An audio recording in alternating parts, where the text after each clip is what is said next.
of affairs of the country, the security situation, the economy, everything. Why this heightened concern at this point in time? Yeah, one will say that not only my party, Nigerians have been shouting. We are in a very precarious situation in this country. We are actually in a perilous time. We've never seen what we're seeing in this country before now. Every facet of our national life is sick. From insecurity to the economy, to breakdown of infrastructure. And this completely has been threatening the very foundation of our beloved country. If you look at what is happening in this country today, at the end of the day, you will just know that it's failure of leadership. And at times, you look at it, failure of leadership at all levels, because once the head is rotting, the entire body is destroyed. The country is not only sick, but equally suffers from what I call a dreadful congenital abnormality. What does that mean? It means the country is suffering from a problem that is irrevocably not only contagious, but there's a possibility that there will be no redemption. Is this real or imagined? It's very, very real. As I speak with you, a few days ago, we had 400 Northerners were arrested in Abia at about 3 a.m. in the morning, moving in 35 buses. The implication of that is that information gathering in this country is dead. Because how will they move all the way from up north only to be arrested or accosted in the southern part of the country? Is it in Abia or in Ondo State? Abia. There's an incident. There's another one in Ondo State. Another one happened in Ondo State. So what we are saying is that we are in a very, very precarious situation, and all this boiled down to failure of leadership. And the body language of Mr. President, the body language of this government also is not encouraging. Because government, this particular government, have the strength, but they do not have the will. They do not have the spiritual will, they do not have the moral will, they do not have the political will to be decisive and take action. For example, why Nigerians are disenchanted, why this problem may not see the light of the day, is because since March last year till this minute, our government is being run on Zoom. Federal Executive Council, back to back, over 1 year, is on Zoom. Is it not in the light of the present realities, the new normal? It is not normal. Why are we holding the Federal Executive Council on Zoom? 3 weeks ago, or 4 weeks ago, 797 billion was approved on Zoom. 1 hour 30 Zoom meetings. We are not defending memos. There's no critical analysis of projects, policy formulation and implementation done on Zoom. America, that is the worst hit by COVID, don't hold Zoom executive meetings. And if less than 60 people, because the Federal Executive Council, they are less than 60, or about 60. So if 60 less people, than 60, actually. Less than 60. So if less than 60 people are complaining of COVID, when 109 senators are sitting, when 360 members of the House of Representatives are sitting, then you know that it is not a problem of COVID. It is a problem of incompetence. It is a problem of incapacitation. It is a problem of gross. The area surface of the council chamber of the presidential villa is far less than the National Assembly. And perhaps the government should not be seen to be violating the safety protocols, non-pharmaceutical measures. No. Nigeria is Nigeria. And I want to tell you, there's a banquet hall, even with observation of COVID protocol, can take 1,000 people. That's the banquet hall in the villa. It's there. And even the chambers, the council chamber of the villa, can take 60, even with the protocol of COVID. But that's what I'm saying is that the signal to Nigerians is that there is a problem somewhere. And we have a problem because the president is the president of the Federal Republic of Nigeria. President Buhari need to speak to Nigerians directly, need to commune with Nigerians, need to converse with the media, need to ask questions. Our president is absent. And this have a negative concomitant effect on the war against insecurity in this country. As I speak to you, it is very pathetic, but our president is not available. This is the first time in the history of mankind that we hear presidency says, Garba Shehu will talk, presidency says, Adesina will talk, presidency says. We want to hear presidents say, we didn't vote for presidency. Are they didn't vote for Garba Shehu. Are they not employed to speak for the president? They are to speak for the president when there is a policy information. But in terms of interaction, we voted for President Muhammadu Buhari, not Garba Shehu. We want to hear president said, not presidency says. All this put together, culminate together, encourage the insecurity that we are passing through. When last did you hear the president, or have you ever heard the president sit down and say, you, the IGP, if you cannot take care of insecurity in so, in 3 months, you are fired? Have you heard the president say, come, the chief of army staff, if you cannot flush Boko Haram in 6 months, you are fired? The country is sick, killing is pervasive. Look at the innocent children Just in a Kaduna. moment ago, I announced the suspension of the managing director of Nigerian Ports Authority. That's an action from the president. That is politics. It has nothing to do with insecurity that is bedeviling us. We want to see his actions in the areas that matters. When they play their internal politics, that's their problem between the Minister of Transport, herself, and that's their own internal problem. But what I'm saying in essence is that we cannot continue to keep quiet. Unfortunately, Nigerians are yet to realize that in an unjust society, silence is a crime. This problem is pervasive because the people who ought to speak are not speaking. I'm totally disappointed in so many people we call men of God in this country. From my understanding of the word of God, in the Old Testament, prophets are change agents. God sent them to kings to tell the kings, repent, or so. That was what happened to Jonah on his way to Nineveh. That was why Moses was told to go and tell Pharaoh, let my people go. That was what Joshua did. And the same thing in the Quran. But these days, people are not coming out to speak the truth. They are afraid of Buhari. Buhari is a human being. He's not an angel. He's not a prophet. He's Buhari of Daura. I have conquered fear. I'm not afraid of anyone, because if you look at it, the tree of freedom, the tree of liberty, will only be watered by the blood of martyrs. I have conquered fear. I'm not afraid of death. I'm not afraid of arrest. They can even stay by your gate and arrest me after this program. I'm used to it. But we cannot keep quiet in the face of obvious obscurity. Now, will you say this country is going to the brink? Every facet of our national life, the economy, insecurity, everything, Buhari's cause F9 parallel. Now, will you categorize Bishop Cook and Father Mbaka in this, and so many, Cardinal Naeko, many of them speaking of, will you categorize them into That's why I use the word some. Okay, some. Almost. Almost. Even the Islamic clergy, it is their responsibility to speak. Where are the CSOs? Where are the CSOs? Where are the civil society organizations? Where are the activists? Where is NBA?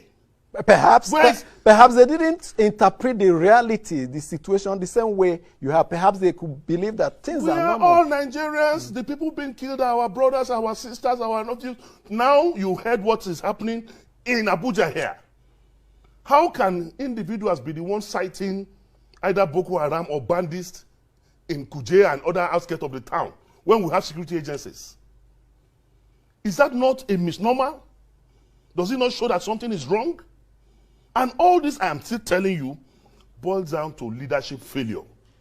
The president of the Federal Republic of Nigeria is grossly incompetent, is not capable, and all I expect is that since this man has shown more than enough evidence that he has no capacity to run this country, President Buhari should, in the interest of children that are yet unborn, in the interest of Nigerians that are dying, please excuse us. It's not something very heavy. It's not something terrible. Do I have just hi Muhammad Buhari, hereby resign, but simple. Okay, resignation is an option which he will not likely take. Then the second option is impeachment.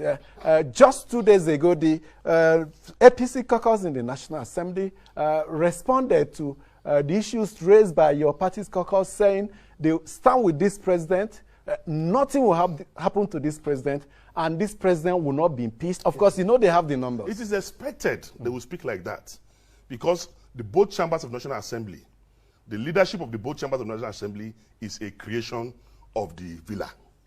So as you speak now, National Assembly is a department, it's an appendage of the villa. Not a separate, independent. You just heard that. You just heard what they said, that they will not impeach him. They will not. He's not going anywhere, despite the array, the magnitude of insecurity in the country today, despite the gross display of incompetence by this government. When last did you see your president supervising projects, commissioning projects, or visiting here and there? When last did he leave the villa? Yeah, I've seen him commission virtually a lot of projects. But we are not virtual human beings. We are physical human beings. This program is not virtual. I'm talking to you. So we are not spiritual. We are not celestial. We are physical human beings. And Boko Haram are physical people. It's not a spiritual battle. Unfortunately, morally, medically, spiritually, politically, the presidents have failed.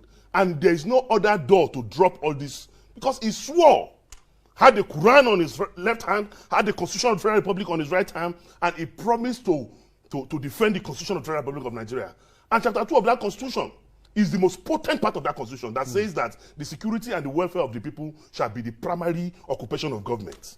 You raised some issues about our foreign debt, that our national debt, I moved from about 10 trillion when PDP was in power to almost 33 trillion. And your party is concerned that if we don't put an end, in fact, part of your demand is that we should stop forthwith further borrowings. APC is what Yoruba people call Omoni Nokuno. Omoni Nokuno is a prodigal child. With the level of debt they are accumulating, we are in a catastrophic situation in this country. And they have not stopped borrowing. But the worst is that if you are borrowing for development, if you are borrowing for infrastructural growth, we can understand. But they are borrowing for consumption. They are borrowing for recurrent. Only an irresponsible father will take a loan to buy champagne. And that is what we are doing in this country. We are in a very champagne? Very dangerous. I've not seen any of that. I'm speaking is a figure of speech. Okay, I'm saying that we are borrowing for consumption. Okay.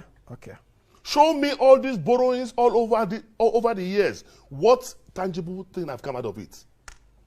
And the ones we are doing with China, a project that will cost 10 million naira.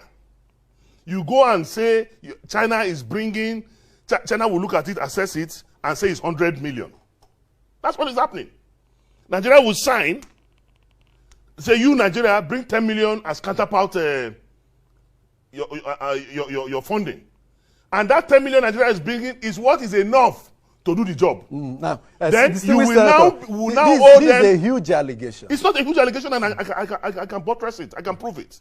Because the same China is operating in some other African countries. Carrying out different projects, including rail transport business. And we can do a comparative analysis of what those countries are paying and what Nigeria is paying. But they're different environments. It doesn't matter. It doesn't matter. Rail is rail. Those people even have a more complicated texture of soil than even Nigeria. So the whole thing is fraud.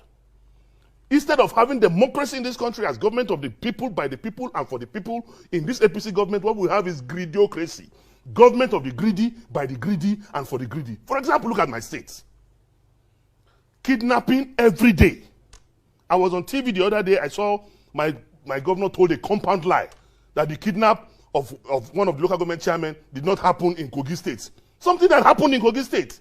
My own colleague, Senator Clifford Odia, was coming all the way from Edo.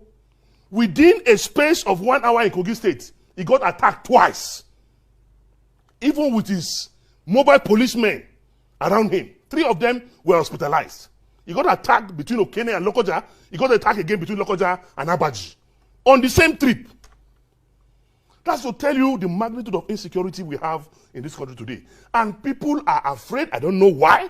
People cannot speak. I don't know why. Now, if you're concerned with borrowings and you want it to end, what about ways and means principle the central bank is using? You cannot give. That's the printing of currency. Let me tell you, a concern the to problem why we will continue to borrow, this government rather will continue to borrow, is that you cannot give what you don't have. In the whole of Buhari's government, from Security and Exchange Commission to CBN to Ministry of Finance to what's it called, budget and planning, all the financial sector of his government, there's no single economist. I challenge you. There is no single economist heading any of them. The head of budget office? I'm saying that there is no single. I'm talking on a live TV, and I am open to reaction. We'll find out. I'm telling you that there is no single economist. Once you give carpentry job to a tailor, he will not perform. I mentioned Akabweze, the head of budget office. I'm talking of management of the economic structures of the country. The budget office is critical to it. That is not answerable to a minister. It's answerable to a minister. I'm talking of the man whose box top on the table. Who verified that? Verify that. Who verified the status or the academic background of the Minister of Finance? Go and confirm. Confirm. There's no economist among them. Okay. And automatically, you cannot expect miracles to happen when you are operating a government of Zoom. Okay. By Zoom and for Zoom. Let's take a break. When we come, Zainab Ahmed, she read accountancy. Is there a link between them? Can't accountant function as economists? No, at all. Accounting is just credit and debit. Economists deals with development of mankind, and it deals with macro and micro of the economics. So it deals with developmental pattern and policy formulation and implementation for an economy. Okay. What we need in this country. We are trying to get the profile of the head of budget office, which is also critical to. You may have to wait till after. You may have to search till after rapture. When I said there is no single economist in this government, I meant what I said. But even the National Economic Council is being chaired by a lawyer. The vice president. So you cannot be talking about, what I'm saying is that from the foundation of this government, there's insincerity of purpose, of heart and commitment. Like I said, you cannot give what you don't have. There is no agenda to rescue this country. This government came and it has been reduction, deploration, reduction, and it's all intertwined. This economic situation, this unemployment, have a negative resultant and concomitant effect on insecurity. Unfortunately, we expected that the president, who was a general in the Nigerian army, will have the capacity to tame this government. But the behavior has been like a Boy Scout. I mean, the same Nigerian army that went to Sierra Leone, that went to Mali, that went to Liberia, you know, the same Nigerian army that did well with the United Nations are the same people behaving today like Boy Scouts. It all boils down to the body language of the CNC, who is supposed to show some level of capacity. We need a president that knows what time it is in the world today. We need a president that knows what's up. We need a president that understands global politics and global economy.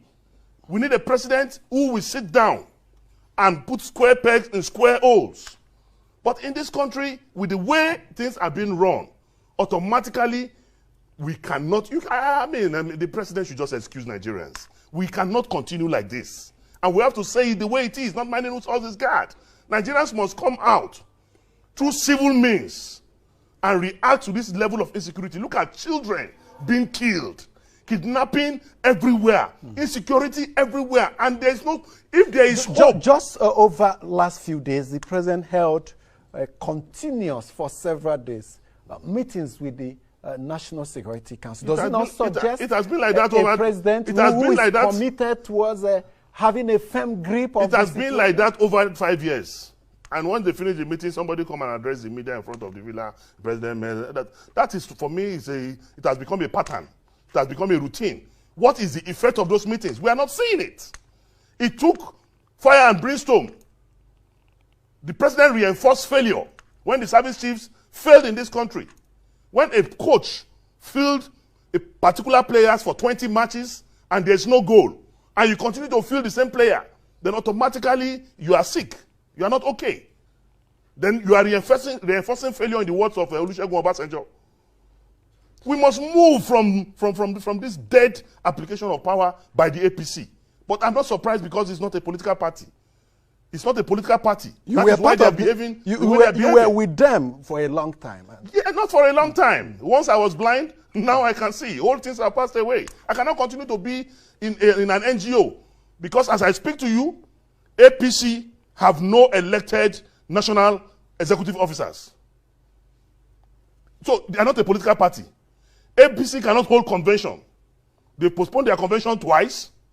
They've extended the life of the caretaker committee. Caretaker committee is alien to the Constitution of the Federal Republic of Nigeria and even the Constitution of APC itself. But the PDP also had a caretaker committee at some point. In 6 years, APC, they do not have a board of trustee. They've not held one board of trustee meeting in 6 years. And these are the ingredients. I thought they reconstituted and named it board of elders and they were trying to constitute. But for the PDP also held for years interim caretaker committee.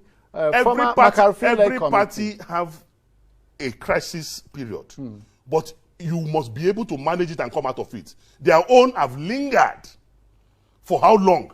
And you are making a sitting governor who is supposed to be in Yobe doing his elected responsibility there to be a caretaker chairman. I mean, who does that? All their caucus meetings hold in the villa. Is the villa an extension of the party secretariat? Okay, now let's look at what your party is saying, demanding that the president should do. He should upscale the number of security operatives, that is, recruit them, seek foreign help, ensure the creation of state police, involve states in National Security Council meeting. The Minister of Information, Lai Mohammed, responded to some of this and he said, the party is already on this, the government is already on this path, and the PDP is aware, and yet is claiming to be providing the pathway for a government that has compass leading it to its destination accurately. My brother, just leave Uncle Lai alone. He's just doing what he's supposed to do.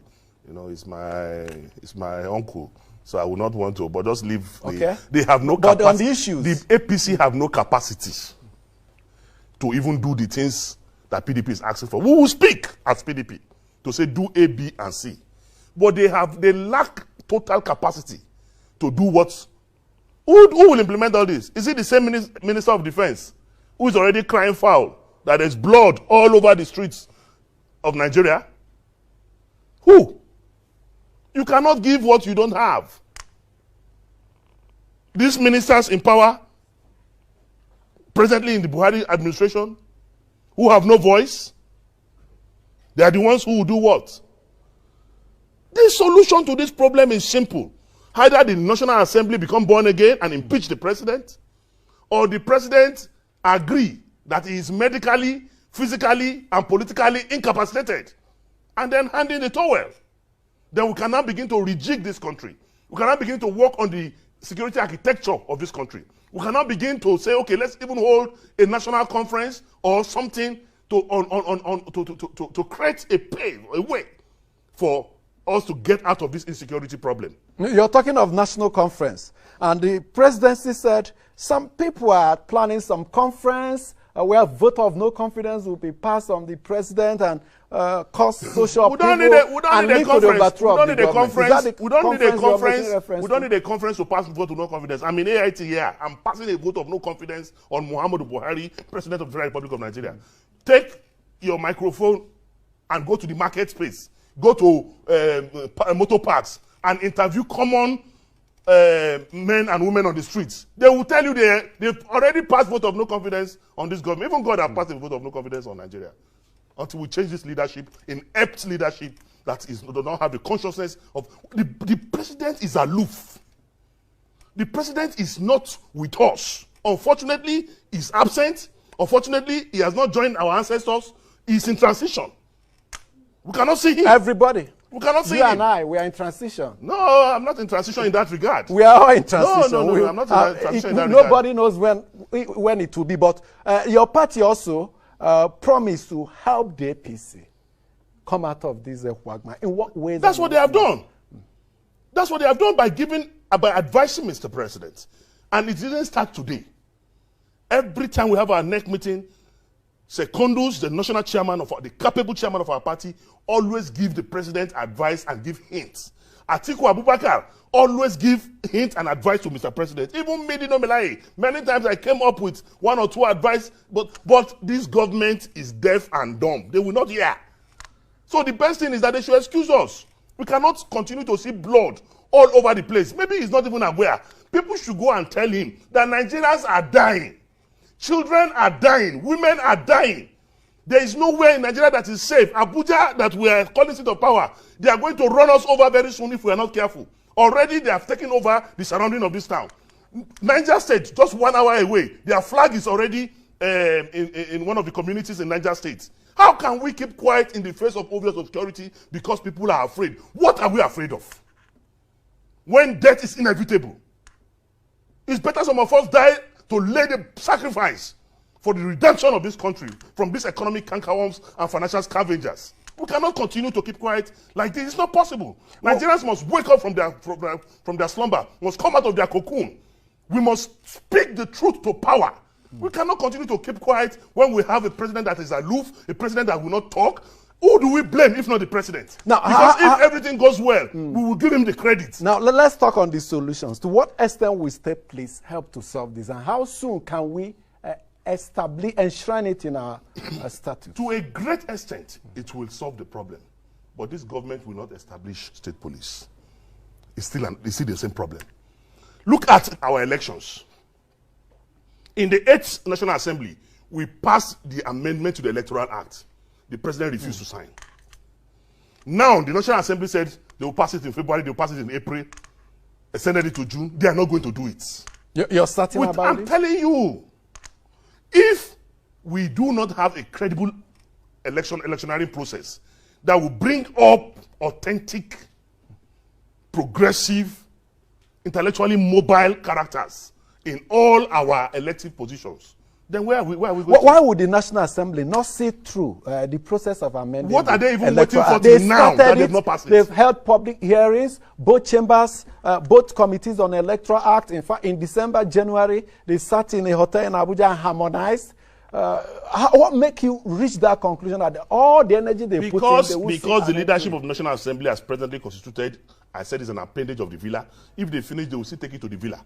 And if Villa say KIV, it's KIV. Is that the kind of country we're going to run? And Nigerians will keep quiet? And people will not ask questions? Everybody should keep quiet? Is that the kind of country we call we're dreaming of? I don't want tomorrow when my child grows up and asks me, Daddy, when Nigeria was getting bad, what did you do? I want to be able to say, I said A, I said B, I said C. Don't they have blood flowing through their veins? Are they not human beings? Can't they see the magnitude of killings that is going on? What are people still doing in this government that they're not resigning? Why? Okay, you also talked about creation of National Border Protection Force. That's apart from state police, you want creation of additional security institutions, and added to recruiting additional people. When we have the numbers, you think it will help to indeed lift up the security situation? It is known that we are under-policed in this country, and there's inadequate protection from the security agencies. So an additional provision of such security outfits will help us. The area that I thought the president was coming to fight was corruption. But corruption has been redefined in this government. This government have looted like no other government have looted in the history of this country. That's another allegation. It's not an allegation. It's not an allegation. We only qualify that after a competent court had declared so. Which court in Nigeria? Which court in Nigeria? We still have to rely on the courts. We have no choice. But with the story of what happened to Ononge and the whole thing that's happening, you know what I'm talking about. We are a sick nation. The only thing that can rescue this country is for Nigerians to stand up in a peaceful and civil manner and react to this satanic administration that is supervising the killings of innocent Nigerians. Now, it's very strong words they're bringing in, satanic, and they're not very friendly for broadcast. The situation is not friendly for Nigerians. People are dying. But abnormal situation demand abnormal instruments. Yes, but we have to be careful so that we don't. I understand you don't want to pay NBC fine because once you speak the truth now, NBC will fine you. It's not issue of 10 million. No, I understand what you're saying. It's issue of moderating but the truth of the matter is that this truth must be spoken irrespective of whose house is guard. We are not afraid of them. Now, Electoral Act not yet in place. What do you expect your people in the National Assembly, your legislators in the National Assembly to do in order to give added push to the process, almost at the end, just a little. The only thing we can do is to speak to the caucus, the PDP caucus in the Senate, to continue to fight and antagonize all the negative manifestations of the APC. But you saw the caucus of APC saying no matter what, they are behind the president, even when it is so obvious that the man has failed, that the government is completely down, that these killings, they have no capacity to stop it. So the National Assembly, honestly, I think constituents should start asking each of their members, either in the House of Reps or in the Senate, questions.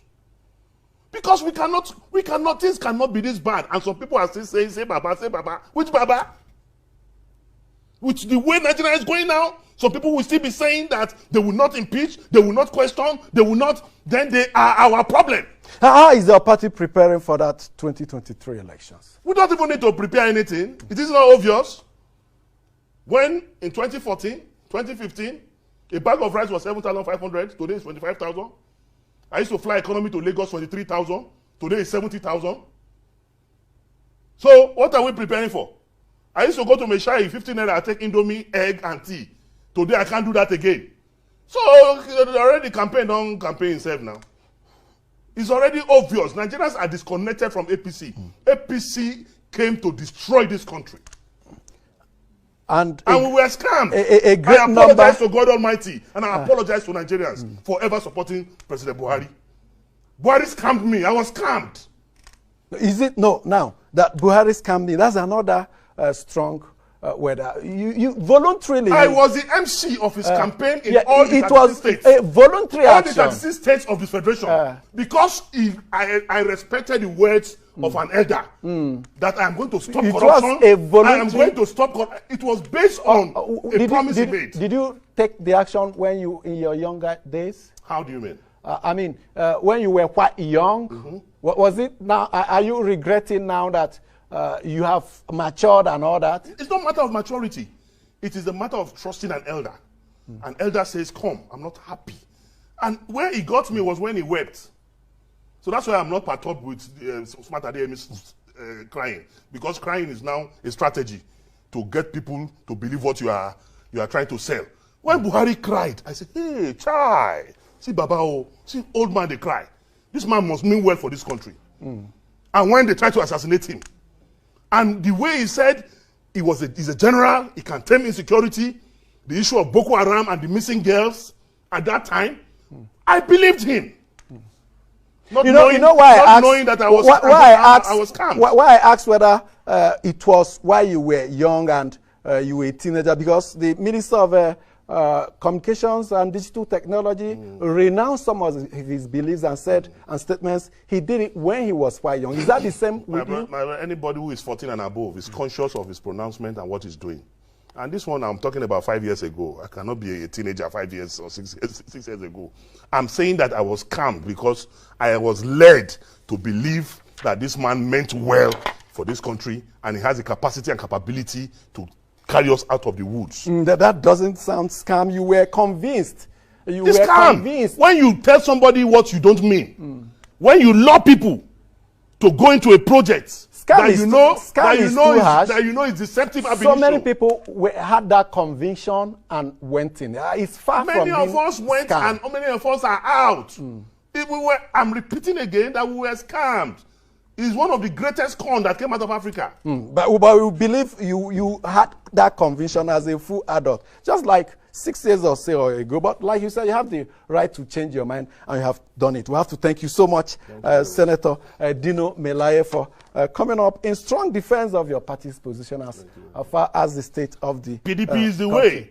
In this country, PDP is the truth. Thank you. Nigerians should support us to take over power in 2023 and you're correct and ameliorate. You're campaigning ahead of the time. No, I'm not campaigning. Save it for that time. Let's leave that is it for today. Thank you. We'll come back on Monday with another edition. Keep a day with us. My name is Amechi Anapua. Have a good weekend.